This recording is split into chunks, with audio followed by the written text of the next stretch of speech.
bro. I'm gonna rant about that, and you know it. Hello, y'all. As soon as you pick up that game, Patrick, wait 5 minutes, please, for the rant. right. 5 minutes. That's it. Pops. It's time to breathe again. On the latest Hope with Sports webcast, streaming on YouTube, Facebook, and Twitch. So you see us together, Patrick and Charles. Patrick was in the middle of a rant because, well, he's talking about the Miami SMU game. Now, we will talk about that a little bit in a minute. Well, all right, you know what? Let's jump into it now. This is our review part. So, Patrick, any more on the Miami SMU game before we get to the other things that are review? Look, I watched 10 seconds of that game. Just like I was telling Charles right before the show. I watched 10 seconds of that game. Enough to flip it over in overtime to watch that sloth-eating piece of crap throw a pick. I'm like, why am I surprised? Why am I surprised? Should never pick. I would never bet on Carson Beck again. I swear, if he goes top 5, if he goes in the first 3 rounds, I'm gonna slap the shit out of the team that got him. Crap. What else caught your eye, Patrick? Dude, that Vandy Texas game was freaking legit, dude. Vandy brought it, man. I was starting to sweat Vandy. I was like, man, maybe they ran into a buzzsaw. There's no quit in those boys. There is no quit in those boys. So, dude, applaud them. Give them applause. I gotta go. Hey, congratulations to those Vandy. I mean, look, they lost. They lost, but man, I'll tell you right now, I'm gonna say it. We say this many, many times throughout our shows throughout the years. You can measure everything. You can measure talent, you can measure arm strength, you can measure on the field IQ, you can measure anything that you want to. What you can never measure is heart. And Vandy brought it in spades against Texas, man. But I will say this. I'm not taking anything away from that Texas team. If this is a Texas team that we're going to see from week to week, which is what we kind of really expected, which is what the world expected, preseason number 1. If this is the type of Texas team we're going to see, bet on them. Bet on them. But, man, you just have to give a lot of credit to that Vanderbilt coaching staff, that Vanderbilt team. They just would not stop. And, man, I could see you. I was like, I could see Charles right now squirming because he knows they're fixing to do an onside kick, and now all the pressure is on Texas. Even though they're winning, all the pressure's on Texas. And, boy, let me tell you, if Vandy didn't just boot that ball out of bounds, yeah, like you said, survive in advance. Yes, survive in advance. So, I want to give. To me, that was one of the best games I watched all weekend, dude. Like you gotta give Vandy so much credit for not stopping. And so I salute him, man. Like a lot of heart. Hello, Aaron. Good to see you, man. He said Russell Wilson loving limousine riding, jet flying, kiss stealing, sons of guns, and they're having a hard time holding them alligators down. God, I haven't heard that Ric Flair woo in a long time. Yeah, the Ric Flair woo, boy. Yes. And props to Aaron. You know what, Aaron, you're getting an applause for bringing Ric Flair back into the show. Love it. But that Texas game, man. Look, I could just see it developing. I mean, here we are. We're up 34-10, and Vandy. I mean, Vandy's not going to quit. They're going to continue to fight. And then we had a horrible busted coverage where Diego Pavia saw it and they hit a big play, and I said, "Uh-oh!" And then we missed the field goal, and they just continued. Just kept on coming, and yeah, when it was onside kick time, I was sitting here like this. You know, Not this again. yeah. Not this again. Yeah. I felt you squirming from Florida, bro. I felt it squirming, dude. But dude, you probably felt me squirming from DC, dog. Because I was like, what are my dogs doing? They showed up for one drive, dude, and I'll give them credit, man. I'll tell the dogs they showed up for one drive in the first half, and it was the very first drive. Hey, at least we showed up to the game on time. At least we showed up on time. That's all I can say. I don't know what else to say. But then I got two more games. I want to say this game because this ended up being such a good game, and I watched bits and pieces of it. But the Michigan State Minnesota game that ended up being quite a lot better than I was anticipating, and Duke and Clemson, bro, what a game, dude!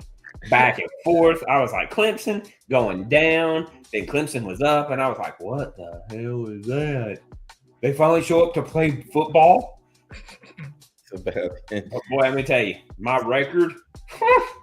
I'm glad I switched. But dude, God, I got my ass handed to me this week.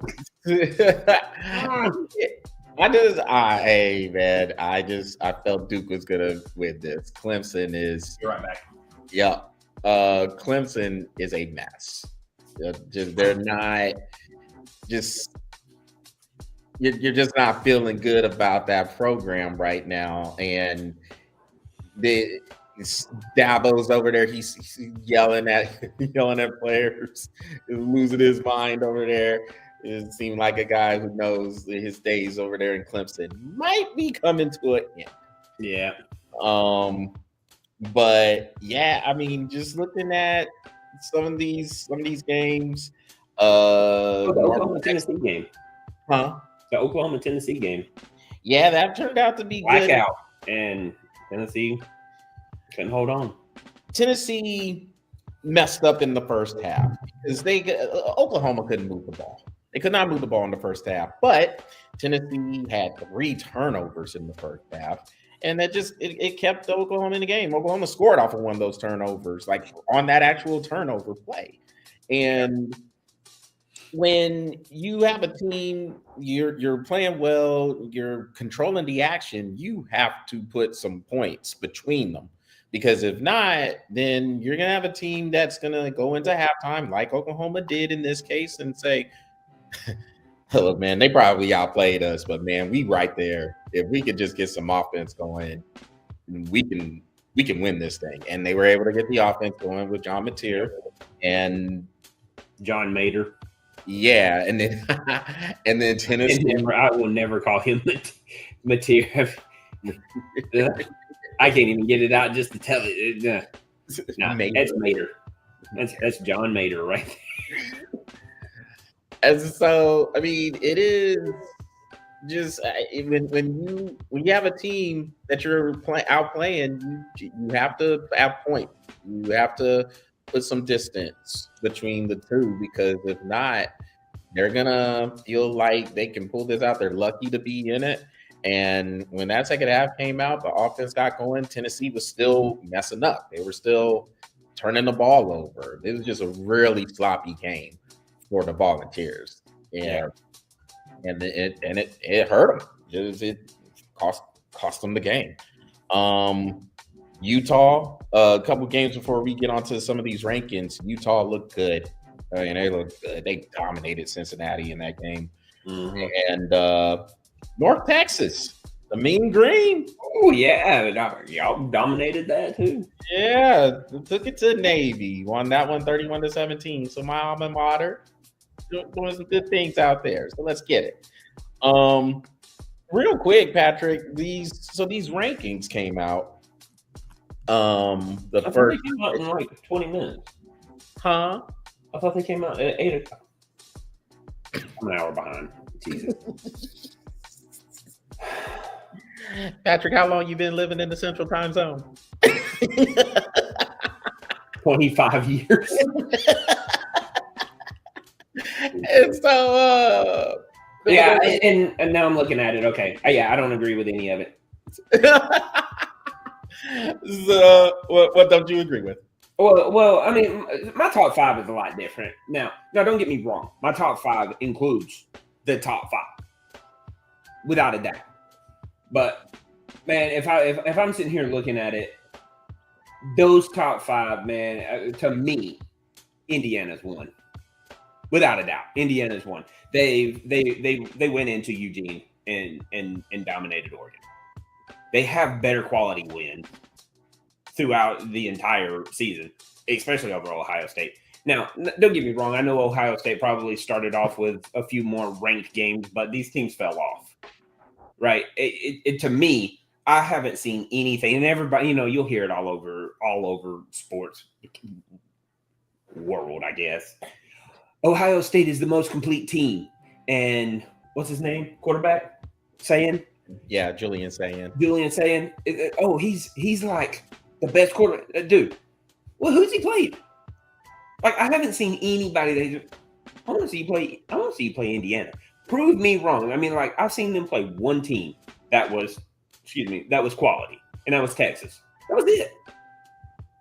But after that, it was like, that is your ultimate defier of who's number one. Dude, Indiana is a much better team to me right now.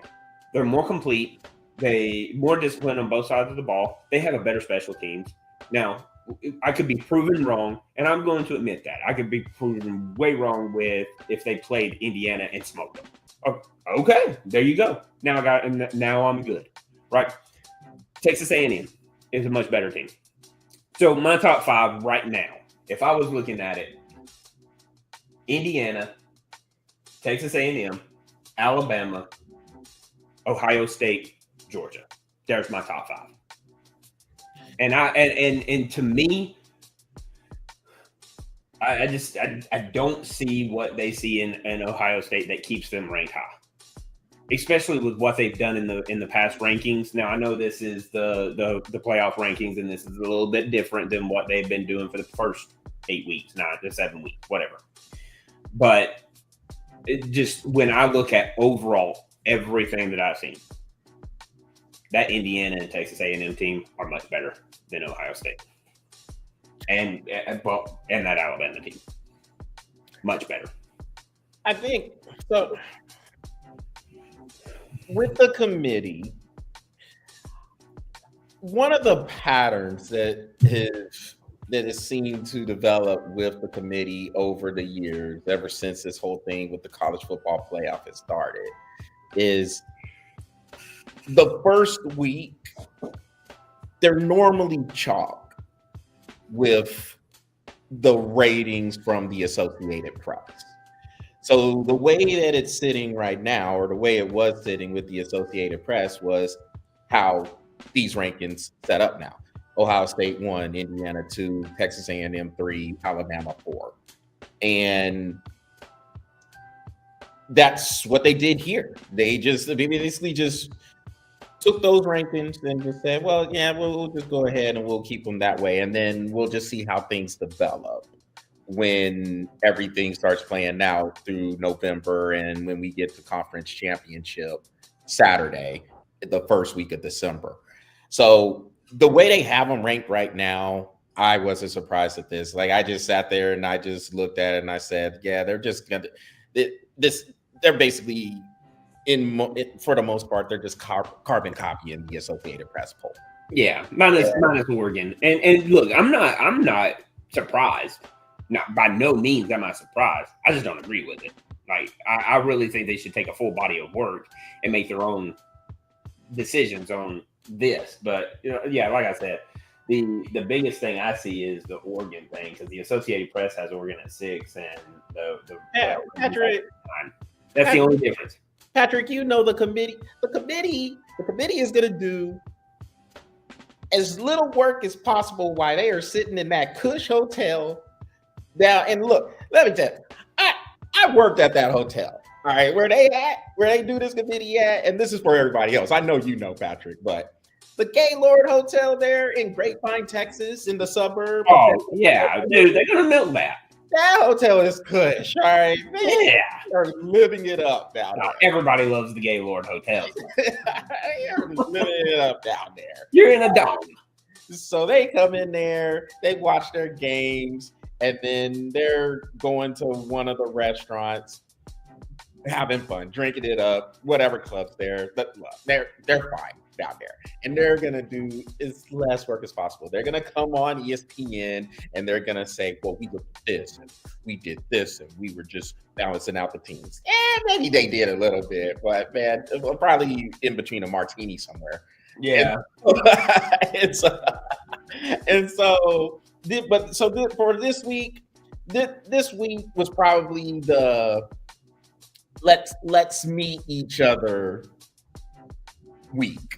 It's the first week that these rankings are going to come out. They're not going to change much from what you've seen in the AP polls. So they're going to come there. They're going to meet each other. They know each other probably from some Zoom meetings and stuff, and maybe they met each other at whatever conference, of course. But they're coming there. They're like, all right, man. So it's time to let's get acquainted. Oh, by the way, we gotta put these rankings out here. We ain't gonna change nothing from what the Associated Press had. Now, Easy week. Easy week. So after this week, now they'll watch the games because now they actually have to put some work in. That first week, nah, they don't do that like that. And look, we invite you, anybody who's on the committee, hey, tell us we're wrong. Because I don't think I am. I think y'all are just coming down to the Gaylord to get acquainted, to chill. And and then that first week, man, we put this, we just felt this way. It was like, well, it looks very similar to the Associated Press poll to me. But on what you said, Patrick, the one thing I will say, I think Indiana is a complete team. I'll say I believe Texas A&M. So between that win, because they got a very good win at Notre Dame, and I think that win in Notre Dame combined with this is going to sound biased, of course, because we're both SEC, but the SEC schedule that they have shown, Indiana, I'm with you. I do think Indiana does have the best win, though, going to Eugene and beating Oregon out there.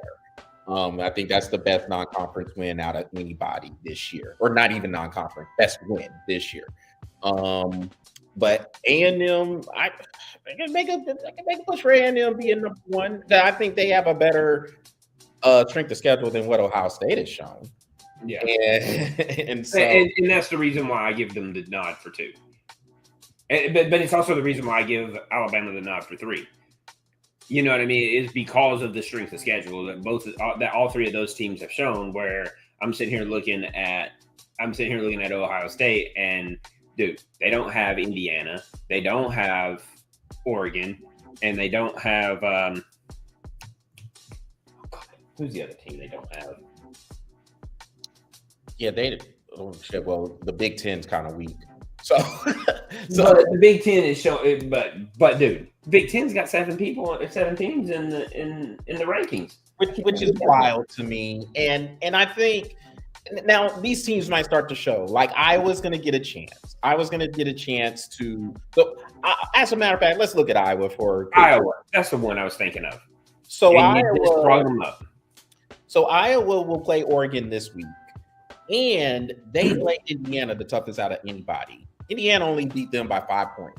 And we know how tough it can be playing in Iowa's place. It's just a tough place to play traditionally. Yeah. But Iowa almost got Indiana. Indiana was able to get a last minute touchdown to pull that out. Actually, I take that back about Indiana's win at Oregon. The best win might be Alabama's win at y'all crib. I would agree with that. And Bama, they had a stretch where they faced 4 top 10, 4 or 5. So and won all those games. But I guess they want to continue to punish them for that loss at Florida State, which does not look good. But if you're going to lose in the first week. Yep. So So, Patrick, you know us. We'll continue to talk about these rankings as they come on out. But let's go to another bracket, or not even a bracket. It's our Bofa Sports Pick'em Challenge. And Patrick, yes, you were 3-3, and I went 5-1. And the two games that we disagreed on, I actually won them both. You won both of them. All because Carson Beck can't throw. That was the Vandy Texas game. He had Vandy winning, and I had Texas winning, of course. And yeah, that Miami SMU game. Yeah, Carson Beck. And so you know where Patrick was standing if you saw the first minute of the show with him ranting. So, yeah, you know where I'm at. Never picking. We both missed the Army Air Force game. Army won on our last second field goal, 2017, and we both had Air Force. The games that we agreed on and got was the Duke Clemson. We both had Duke. Cincinnati and Utah. We both had Utah. And the Navy North Texas game where we both had North Texas. So there's the standings right now. Patrick is still up 3 games in the picks. And then the other point, we'll add that at the end of the season. But he's still sitting at 31-17, and I'm at 28-20. So, Patrick, let's get into this week of games. And dude, there's really not any good games. Yeah, it's going to be kind of a tough week to choose. So, all right, I guess I start here. Let's go here. Yeah, and this is probably the game of the night. Or the game of the day. BYU at Texas Tech. Top 10 teams. Big game in the Big 12. Early game too. Starts at noon Eastern, 11 Central. And so it'll be early, little bit of an early wake up. And this is the College Game Day game as well. I think this will be a tremendous game. That BYU team is tough. I think Texas Tech is tough as well.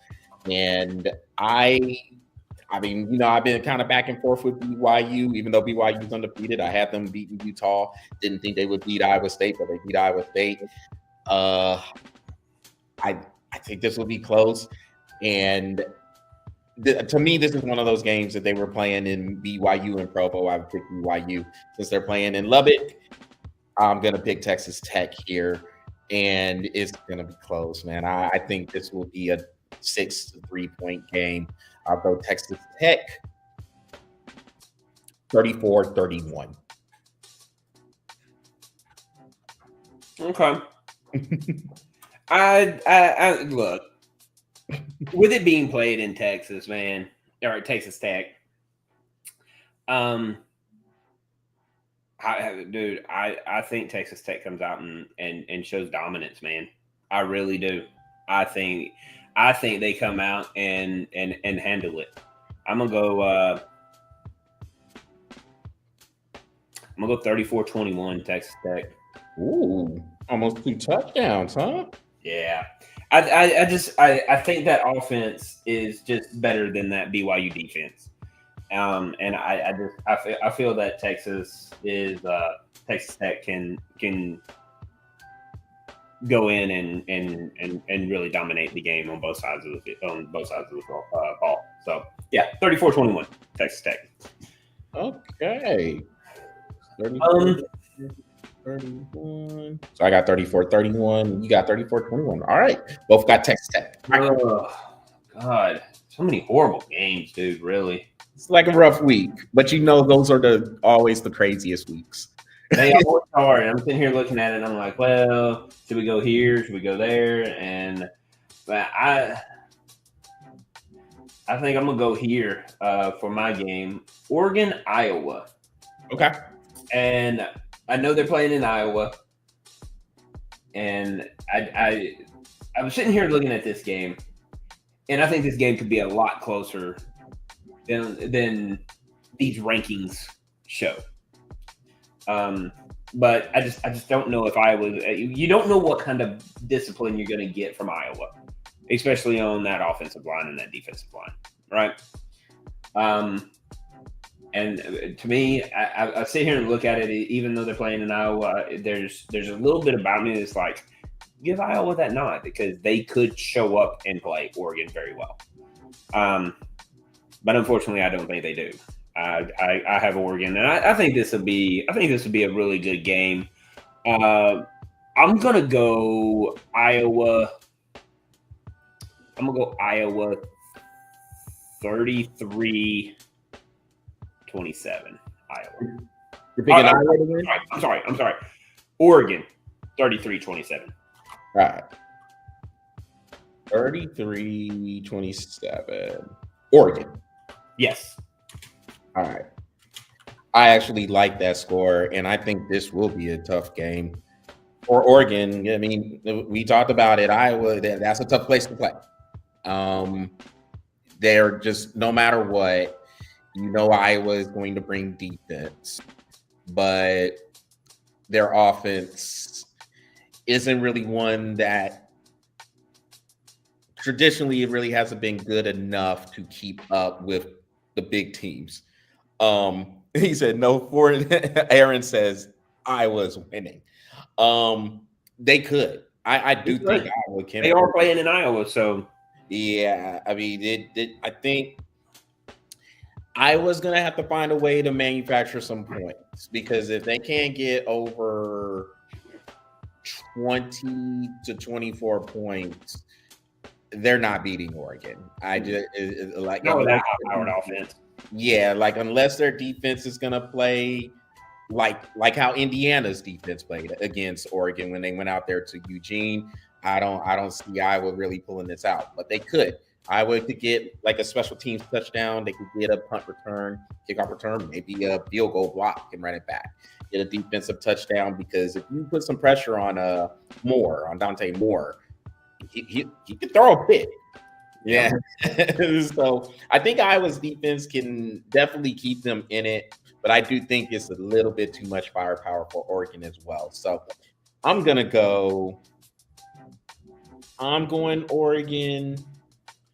We'll go 30. We'll go 31 to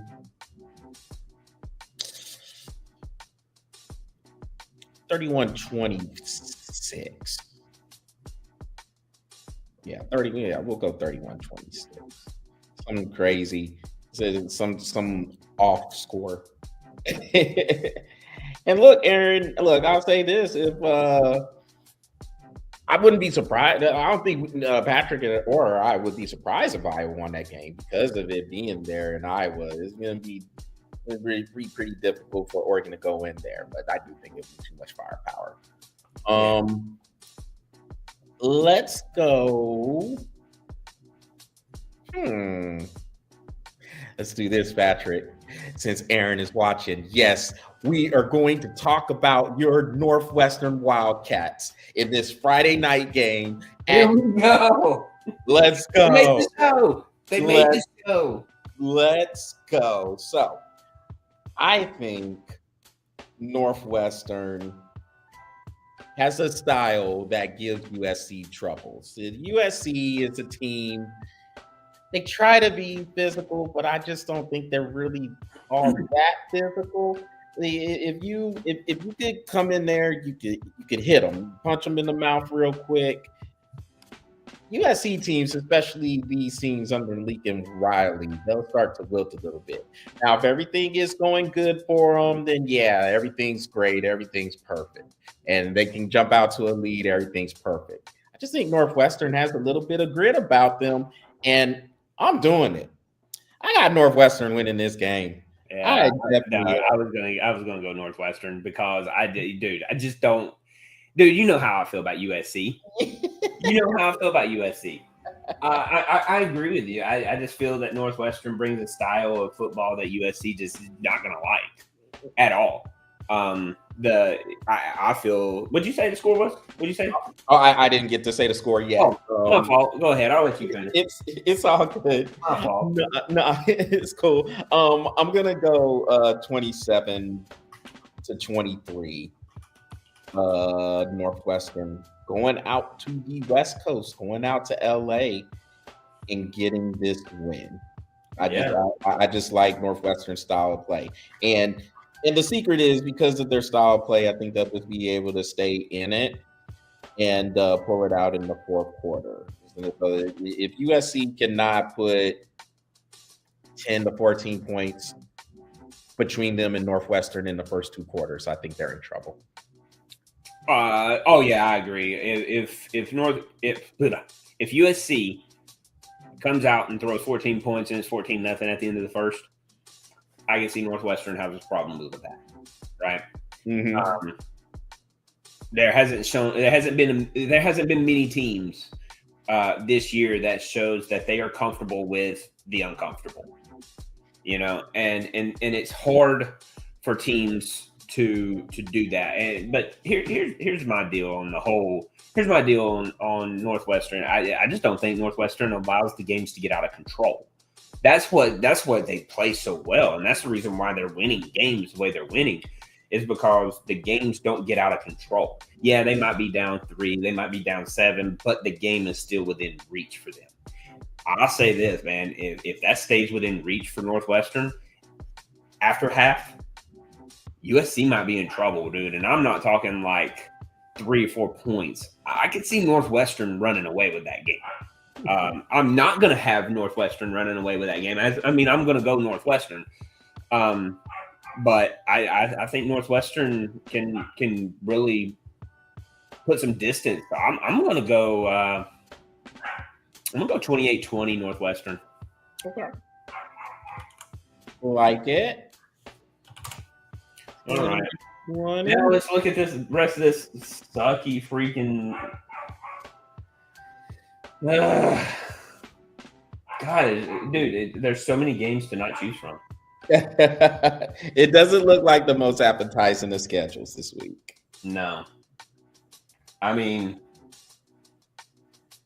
it's like that UNLV Colorado State. I mean, it has potential, but Colorado State hasn't really been offensively good. You know what I mean? Yep. We'll go here.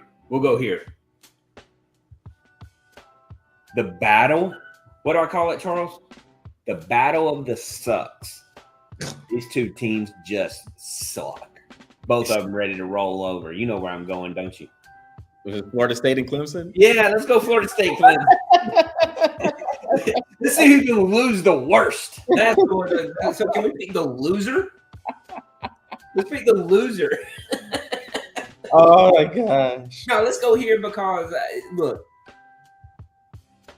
These are two teams that had high hopes, and They both had high hopes. It's collapsed. And now they both just seem to like they don't want to play anymore. But let's see who wants to save their season. Ooh. Salvage. Who wants to save their season? There's only 2 people I think want to save their season. That's it. That's the head coaches. Man, to be honest with you, like I saw a lot of fight in Clemson last week against Duke. I give them that. But man, I haven't. Yes, Aaron, we are talking. We're already past them. We already picked the game and everything. Go, yeah. Yeah, we talked about them, and both of us have them winning. Yep, we both. Yeah, you're gonna have to rewind and go back and watch. Yeah. We're past Northwestern now. You should have been here. Neither one of these teams want to be here. You know what I mean? I think they kind of wrapped up their season. I can see 7-8 picks in this game between the two teams. Negative rushing yards, negative passing yards, negative yardage. I think this might be the first game in history where you might see teams like, how many safeties can we get? They're gonna. Clemson scored 45 points last week. So yeah, but then Duke still scored 46. So there's a problem in Clemson. Just saying. There's a lot of problems. There's a lot of problems in Clemson. But you know what? I think they're going to save a little bit of face today. Or this weekend. I'm gonna go Clemson. I'm gonna go Clemson, but I think it's gonna be close. I'm gonna go 28-25 Clemson. All right, 28-25. I'll take that back. I'm gonna go 27-24 Clemson. 28-24 Clemson. 27-24 Clemson. Oh, 27-24 Clemson. Yeah. Okay. Dot. He said dog barking in the background because Pat is a dog. Still it. Did I have a dog barking in the background? It did sound like either Luna or Georgia was barking. I don't know. Oh, Luna might be barking at Georgia. Who knows? All right. So I think Clemson ready to go, man. They are. Florida State, man. There was some fighting. You're right, man. I mean, they were scoring, but man, that defense looks absolutely done. Just done. You think that Florida State offense looks ready to go? Florida State is slightly above Clemson. Like, and when I say slightly, I mean like a grass blade. Like, but here's the deal. Florida State beat Wake Forest. Yep. Clemson lost against Duke. Yep. I'm not gonna say anything. Duke is a better team than all three of them. But for that, I'm going Florida State. I think he said Battle of the Sucks sounds like a horrible Las Vegas strip joint. I mean, I'd go just check it out. Yo, if somebody asked me to go to a Florida State Clemson game, I mean, I'd go. Look, Aaron, hey, look, full disclosure, I spent a few. Charles has already went to that. Yeah, I spent a few times in some Las Vegas strip joints. I'm not gonna say gross. Stop it. Yeah. You go over there, like those 2 blocks behind the strip. It's strip club central in that strip. So he said, Kim. Aaron said, I commented, but y'all didn't see me. Well, Aaron, we're seeing. I guess we're seeing what pops up. I'm sorry, Aaron. Look, we're not ignoring you, Aaron. Promise. Yeah, we would never do that. Ever. Hey, look, we would never ignore you. That's the reason why we went to the Northwestern game, and we both picked them. Yes, we did. did. We have a lot of good things to say about that Northwestern team too. Yes, we do. Like we like the fight. Aaron says all good. I appreciate it, Aaron. Yes, but that Northwestern team, we like the fight that they're showing, so we do think they're going to go to USC and win. I'm picking Florida State to win this game because I think Clemson is a little bit more ready to go than Florida State is. Both of them are ready to go and be done with the season or go to whatever. I think Florida State's just ahead. I think Florida State's one person ahead in line to ready to check out. And I think it's going to be similar to the game Clemson had against. This will be high 30s to me. I wouldn't be surprised if this game is something like 40-37. So that's where I'm going. 45 now. 40-37. Florida State will pull this out. And look, they're just trying to ride it out till they go to their whatever the bowl is, the Tax Slayer Gator Bowl or the No, they're going to the Charmin Toilet Bowl. The Charmin Toilet Bowl. Let's see that. They might see each other there. Hey, see, I see you taking that title from me, man, because dude, it might be a rematch between Florida State and Clemson, dude. Everybody got a sponsorship, so wait a minute. Charmin can't get in there. Angel Soft can't get in there. You know.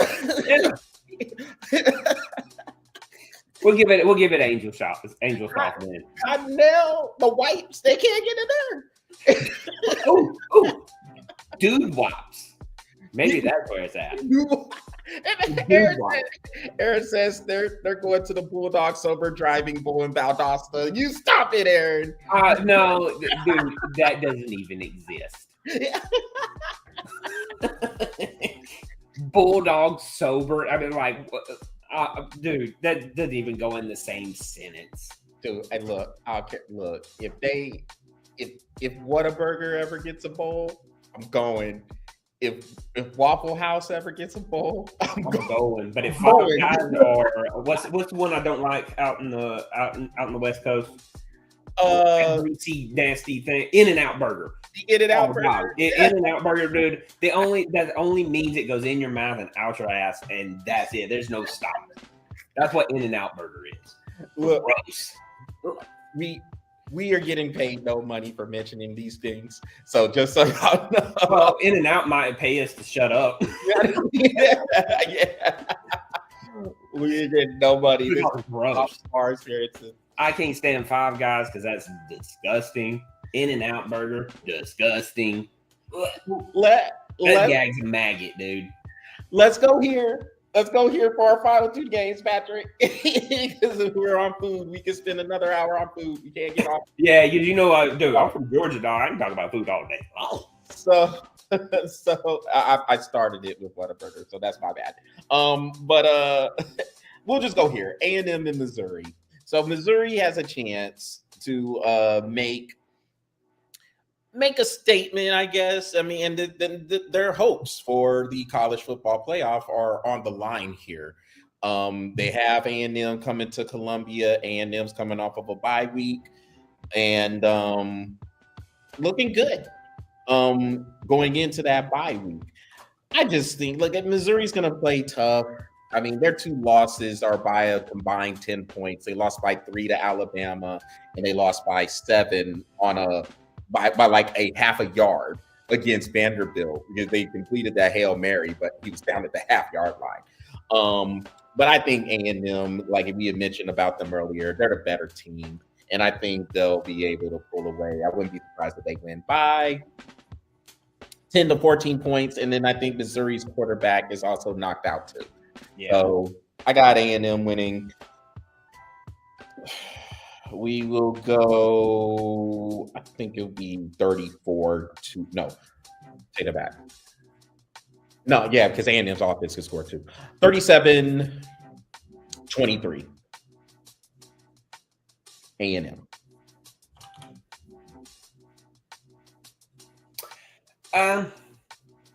Yeah, man, they're just a better team. Just a better team.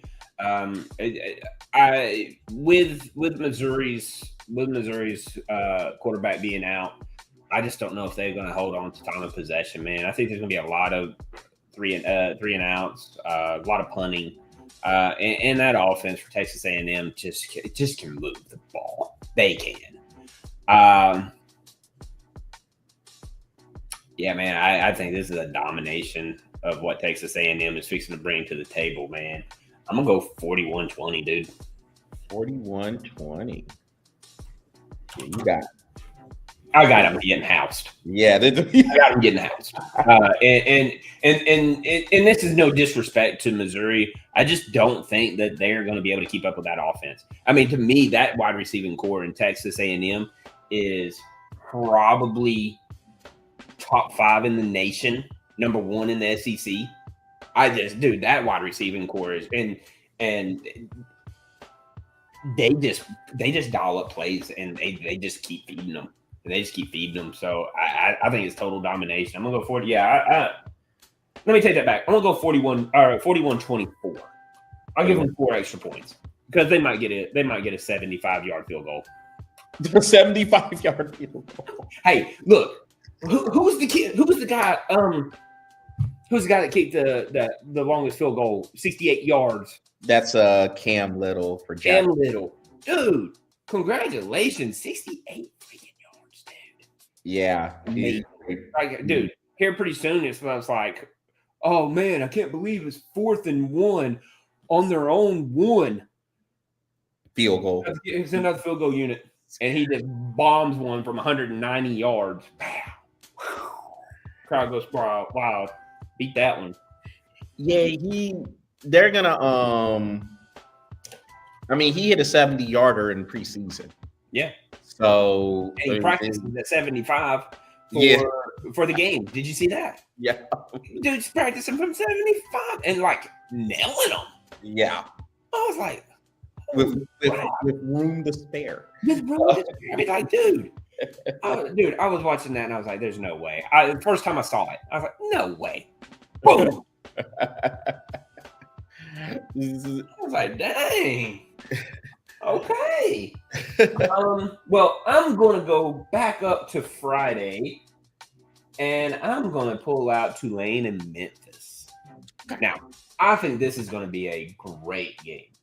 Two high-powered offenses, two really good defenses, and they get just timely special team play. Both of these teams can score, and I'm not going to say they can score at will, but man, they move the ball. Both of these teams move the ball. But since it's being played in Memphis, I'm gonna give the slide nod to Memphis, and I'm gonna go 24-20. 24-20 Memphis. I agree. I think Memphis is better. I think they have the better all-around team in this particular matchup. Tulane's going to put up some points, but I don't know if their defense can stop Memphis, and I think Memphis can get enough stops on them. So I think Memphis wins by double digits, but I think it will be. Let's go 35. Yeah. 35-24 is what I have for this one. Yeah, I think Memphis will start to pull away in the fourth quarter. I think Tulane they'll get some points in the first half. Halftime adjustments happen, and I just think Memphis with their running game will start to take over. Yeah. So, yep, Memphis winning. So to review our college football pick'em challenge for this week. So we got Tulane and Memphis. Both of us have Memphis winning. BYU, Texas Tech. Both of us have Texas Tech winning. A&M, we both have A&M winning. We both have Oregon beating Iowa. The only game we disagree on this particular week is the Florida State-Clemson one. You have Clemson. I have Florida State. And Northwestern and USC. We both have Northwestern. So, all right. So that will conclude this edition of College Football Pick'em Challenge, and we'll see where we stand after this week. So with the NFL, Patrick, we had the trade deadline, and it wasn't like anything crazy. And then look, I know Jerry Jones, Mr. Maybe they'll have time. Damn it, man. So they went and they picked up. Okay, here's what to take from the trade deadline. The New York Jets are in full rebuild mode. They traded away their best defensive lineman in Quentin Williams. He's the one who's coming to Dallas. And they also traded their defensive back, Sauce Gardner, to the Indianapolis Colts. I really like that move for the Colts. To go ahead and make that move, shore up the defense a little bit. The offense is good, although the Colts did hit a roadblock this week. They went to Pittsburgh, and the Steelers defense actually looked like the Steelers defense that we're used to seeing. They have not been that at all this year. They were close to last in the league in a lot of those categories, but they showed up big time against the Colts and forced 5 or 6 turnovers, made Daniel Jones look human. They took away Jonathan Taylor as well. So we got to give the Steelers defense some credit. But the Colts going and getting Sauce Gardner to shore up that defensive backfield, that shows that the Colts see opportunity here. And if they're going to go and they said they're going to trade away a first round pick or two to get Garner in there, they're going in. They're saying, hey, we have an opportunity here. These other teams aren't looking the strongest. I mean, Kansas City, hey, they went to Buffalo, had their annual loss to the Bills. They'll probably beat the Bills in the playoffs. But in the regular season, Kansas City got beat at Buffalo again. And Buffalo, like I don't know why people were over here acting like they weren't a contender anymore, because that was actually out there. There were people talking about they weren't really a contender anymore, but they beat the Chiefs and now all of a sudden they're a contender again. Makes no sense to me. Well, I mean, it makes sense. I mean, you go into Atlanta, you get beat. Atlanta turns around and loses. But it's any given week. This ain't given week. Like this. But you know how it is, dude. I mean, look. It's just like, and I've said this many times. I was talking to one of my friends today, and I'll say that I got to bring up the Cowboys, right? As much talent as the Cowboys have, they got all the talent in the world. They can't put it together because as long as the Joneses own the Cowboys, they will never win a Super Bowl ever again. They're going to have to go in and go to the time machine and bring back Troy Aikman and Michael Irvin just to even contend anymore. But they're not going to win. I mean, look, the Cowboys. Aaron's Cardinals got to win. Yes, against the Cowboys. And you know what? I'm so happy to see it because, well, number one, the Cardinals have been a hard luck team. They have been in every single game this year, and they just couldn't make the plays to get the win. Jacoby Brissett, and Aaron pointed this out a couple of weeks ago, but Jacoby Brissett, like the Cardinals look like a offense that is running like an offense. There's actual plays being executed. That's not happening all the time with Kyler Murray. And this is also the main thing too, Patrick, which I think this gets forgotten. Everybody talks about the talent and what's being seen on the field. Kyler Murray is not a guy the other players believe in. Like they don't. There's the leadership factor with Kyler Murray just seems to be missing. And watching that game yesterday against the Cowboys, the teams, there just seems like there's a different vibe. And of course, this is us looking from the outside, but there just seems like there's a different vibe with the Cardinals team. This is a 2-5 football team, but we're now 3-5. But there was no it just seemed like there was more of a play for each other. One thing I noticed when the Cardinals were playing, I caught the game they played. It was a Thursday night game against Seattle, and they were able to catch up. And like Kyler Murray, he threw a touchdown pass, and there was no, most of the quarterbacks, when they throw a touchdown pass, they'll actually go and celebrate with the rest of the teammates. And Kyler Murray just ran to the sideline. And I'm just sitting here thinking, dude, you know what, man? F you. Like get the spotlight, dude. You just do a touchdown. Yeah, just like give me you have every right to go and celebrate with him. Right. And he just runs to the sideline. And it just seems to be a normal occurrence with Kyler Murray. Just like the other players are just like, all right, man, we'll play because we have pride about ourselves and we're not trying to be out here embarrassed. But there's another quarterback in there, I don't think we'll be too upset. And right now, Jacoby Brissett is that guy, and it just seems to be a different vibe. And honestly, it's going to be kind of sad when Kyler Murray does come back because, like, the way Brissett has been playing. I mean, what do you throw? Two touchdowns, 0 interceptions. Yeah, Monday. I mean, so yesterday. So I mean, he played very well. How many yards did he throw for? 200 or something. I think it was like 250. 250. Okay, so 250, 2 touchdowns, 0 interceptions. I'm not exactly that. I'm not for sure, but all right. Well, give me a second. I'll look it up. Just so that we have it. Yes. 261, 2 touchdowns, no interceptions. Went 21 for 31.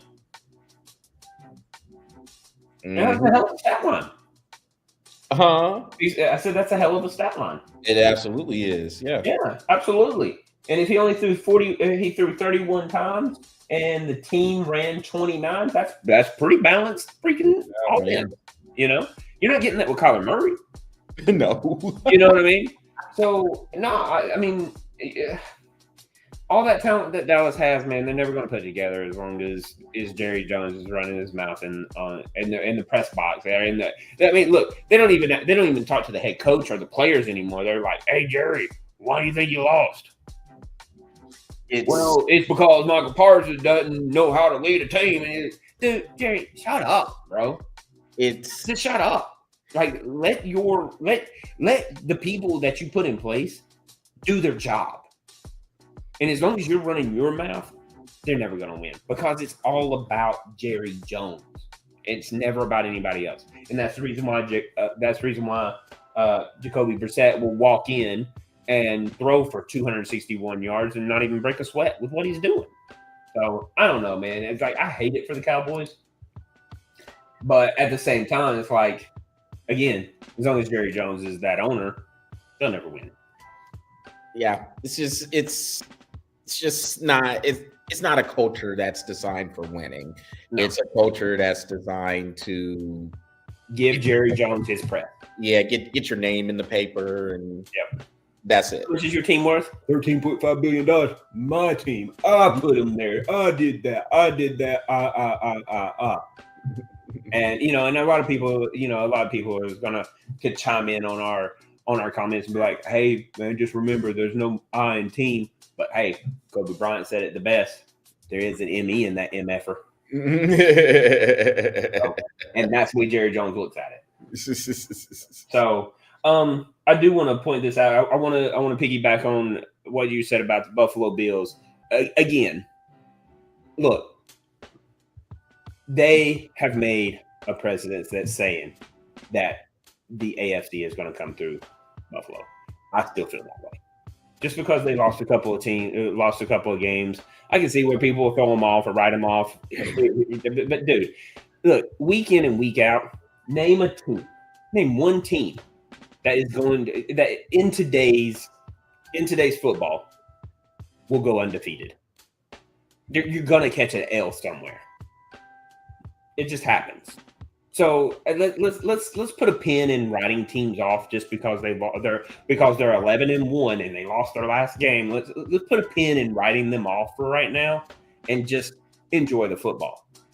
Let them get to the playoffs and then we'll discuss it then. And then I want to talk about there was another game and then piggyback on the Colts and Steelers. That Steelers defense was pretty raw, dude. They were raw and they were flying. They were quick, and that's what we look for in a Pittsburgh Steelers defense, and they were playing well. And don't get me wrong, that Indianapolis Colts offense was doing its thing too. I mean, what was the score? 27-20. They still scored 20 on that defense. So let's not write the Colts off. They may not win a Super Bowl, but they are making a precedent about who they are as a team. They haven't been in this position in a while, so let's let it play out a little bit. The Giants are coming, man. I mean, like, I know they're 2-7, but man, they're making strides in the right direction. They're actually scoring a lot of points. Just the other team is scoring more, So, but shout out to your 49ers handling business yet again. So give them credit. What about them Panthers, man? We had them dead last no, we didn't. We had the Saints, but we had the Panthers third. Man, Panthers are making some noise, man. They're scratching some surfaces that I don't think a lot of teams want them to be scratching right now. No pun intended, since they're the Panthers. Well, I'll say this, man. I mean, I know I said the Panthers are interesting. We didn't know what strides they were going to make, but I just liked how they were building the team because it's just inside out line play. Get your offensive line strong, your defensive line strong, and run the football. Rico Dowdle has come in and has taken that spot. They signed their other running back, Chuba Hubbard, to a nice lucrative deal. Mm-hmm. And Dowdle has came in there and has really fit that personality the Panthers are looking to build. And for them, like you said, to go up to Lambeau Field and beat this Packers team, a lot of people are high on this Packers team. 3-0. Yeah. Going into the game, they were 3-0 at home.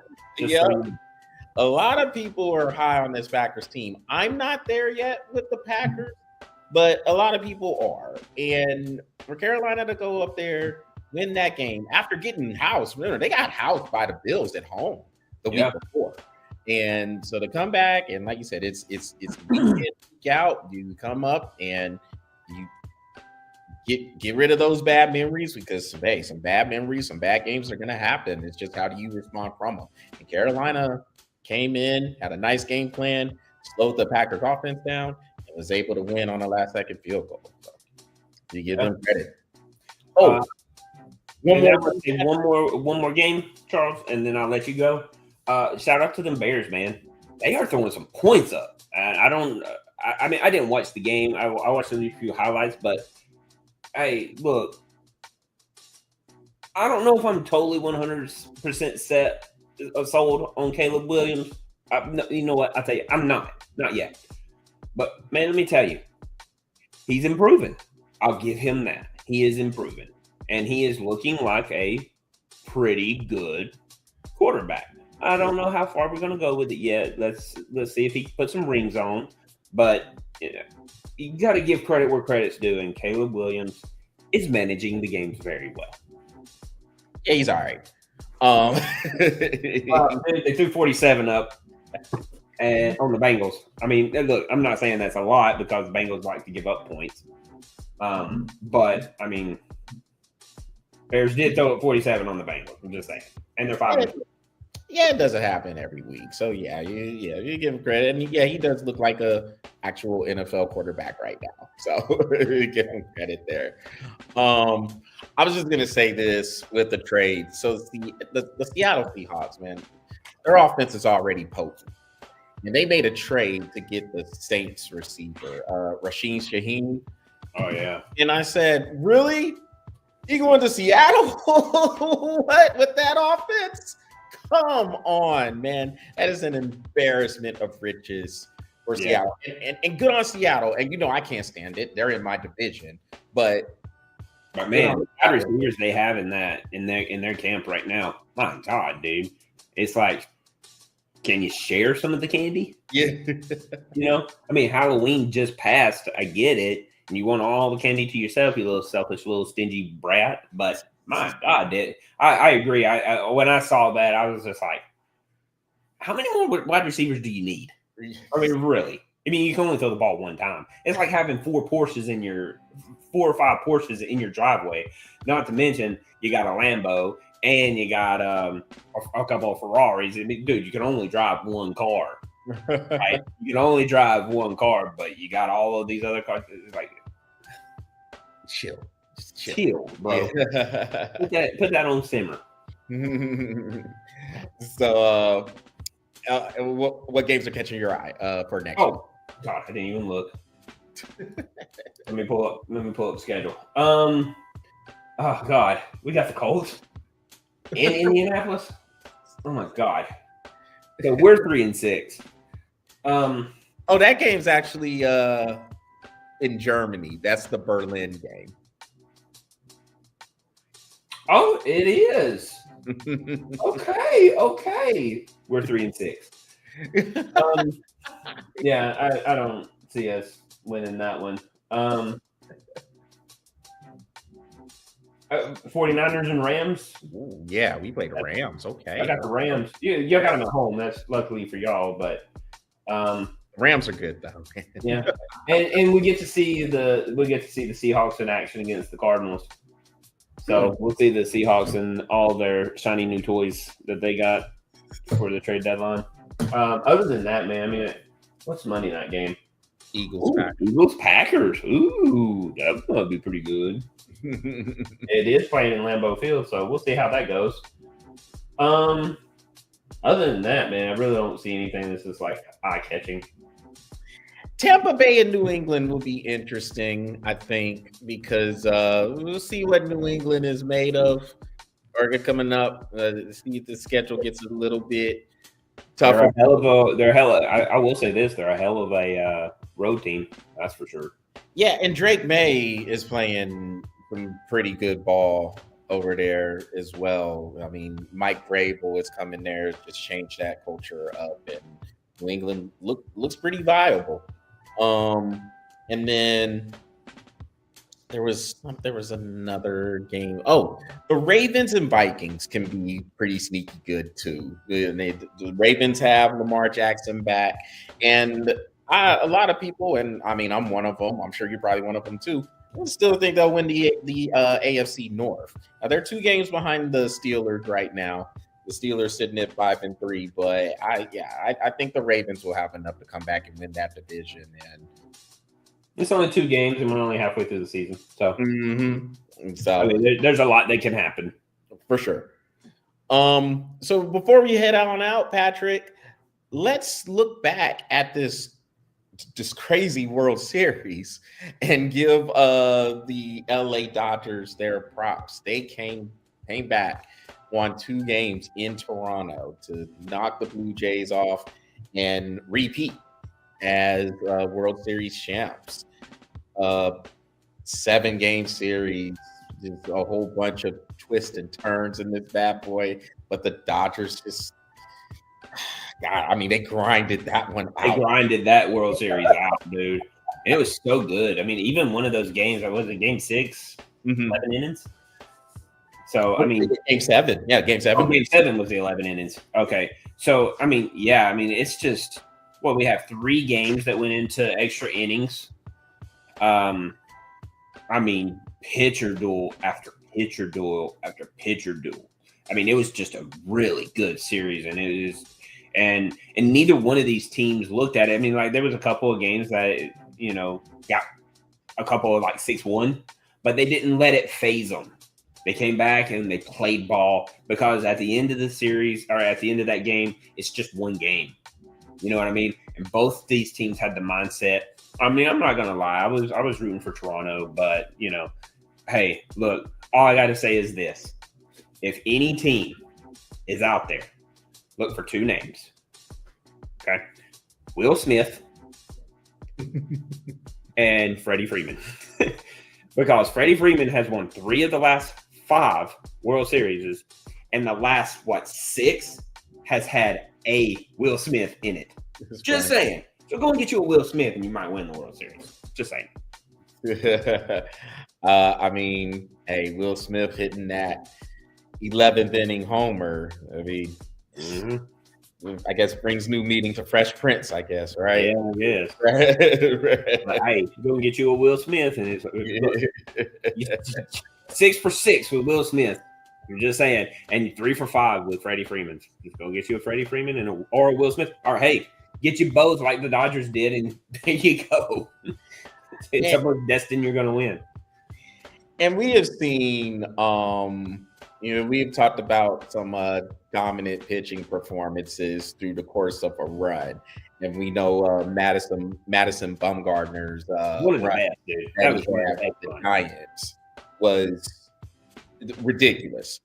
Man, what Yoshi Yamamoto did, man. I mean, it's right up there. It's up there. It's definitely up there.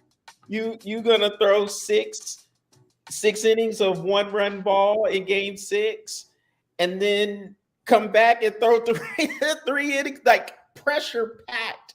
Yeah, 3 pressure packed innings, come in there in the 9th inning and just make pitches. He wasn't even striking out a whole bunch of dudes. He just made the right pitches to get outs and get double plays. And that's what you're there to do.